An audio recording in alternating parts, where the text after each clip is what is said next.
সন্ধ্যেবেলা দুধ বসিয়েছি ওদের খেতে দেবো তাই। তারপর এর মধ্যে মেয়ে আমাকে ডাকছে, মা কেন্ন। তো ঘরে গিয়ে দেখছি সত্যি কেন্ন ঢুকেছে। এত উপরেও যে কেন্ন কীভাবে উঠে আসে কে জানে। আমরা ছোটোবেলায় কিন্তু কেন্ন ভীষণ ভয় পেতাম। মানে আমরা ছোটোবেলায় আমাদের মানে একটা ভয় ছিল কেন্ন নাকি কানের ভেতর ঢুকে গিয়ে সেখানে বাচ্চা ফোটোয় আর অনেক মানে কানে যন্ত্রণা হয়। কিন্তু এখনকার বাচ্চারা কিন্তু এইসবে একদমই ভয় পায় না। তো যাই হোক, কেন্নটাকে ফেলে দিলাম। আর মেয়ে কেন্ন ধরার জন্য অস্থির হয়েছিল, কিন্তু ওকে আমি ধরতে দিইনি। তারপর এটা সেদিনের না, এটা পরের দিন সকালের একটা ভিডিও। এই সকালবেলা ঘুম থেকে উঠেছি, ওঠার পরে স্নান টান করে নিয়ে জানলার ধারে এসে দেখছি ওয়েদারটা এত ভালো লাগছে, মনে হচ্ছে না রোদের তেজ আজকে কমবে, আর তেমন রোদ থাকবে না। কিন্তু না, সেটা আর হয়নি। যখন ভিডিওটা করেছিলাম তখন সকাল প্রায় 8টা, কিন্তু এরপর আস্তে আস্তে সূর্যি মামা তার তেজ দেখানো শুরু করেছে। সারাদিন প্রচণ্ড গরমের মধ্যে দিয়ে আজকের দিনটাও কাটলো।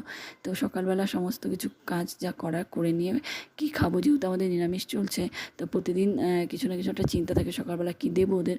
তো এই যে সেদ্ধ ভাত করে নিয়েছিলাম, আতপ চালের সেদ্ধ ভাত। তো এই ভাতটা ঘি দিয়ে খেতে কিন্তু খুব ভালো লাগে।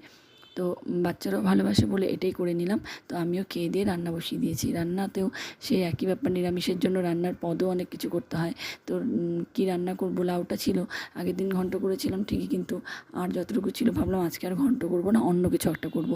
তো এরকম ডুমো ডুমো করে কেটে একটু মুগ ডাল ছিটিয়ে দিয়ে আদা আর লঙ্কা, আদা একটু থেতো করে দিয়ে দিয়েছি, আর এক গোটা লঙ্কা দিয়ে দিয়েছিলাম। ভাবছিলাম মানে কেমন হবে খেতে জানি না, কিন্তু করেছিলাম, খেতে খুব ভালো হয়েছিল। প্রথমে রান্না যখন করলাম তখন ভাবলাম যে খেতে মনে হয় ভালো হবে না, কিন্তু খেতে ভালোই হয়েছিল, খারাপ লাগেনি খেতে। সবসময় তো আর ঘন্ট খেতে ভালো লাগে না। লাউয়ের যেহেতু আমরা ঘন্ট বা ডালে দিয়ে খাই, এছাড়া তো তেমন লাউয়ের তেমন পদ আমরা করি না রেগুলার। তো এই পদটা কিন্তু ভালো লাগে খেতে। অবশ্যই একবার ট্রাই করতে পারেন যারা নিরামিষ খান। তারপর আবার একদিকে ছানার ডালনা করবার জন্য সমস্ত কিছু রেডি করে ছানার ডালনা বসিয়ে দিলাম।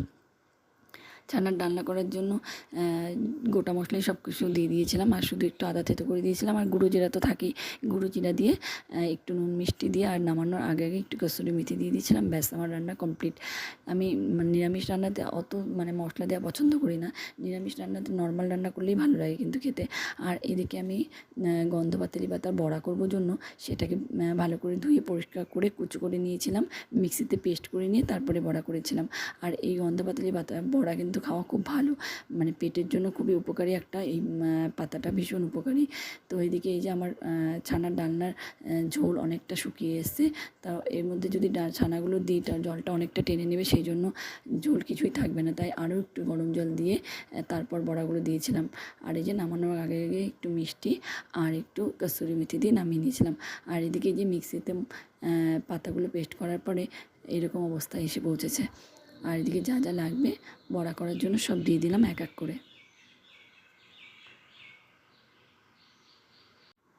গন্ধপাতালি বড়ার নাকি বড়া না, সরি, গন্ধপাতালি পাতা আর কি, শিঙি মাগুর মাছের ঝোলের মধ্যে এই পাতা ফেলে দিয়ে রান্না করলে নাকি পেটের অনেক সমস্যার সমাধান হয়।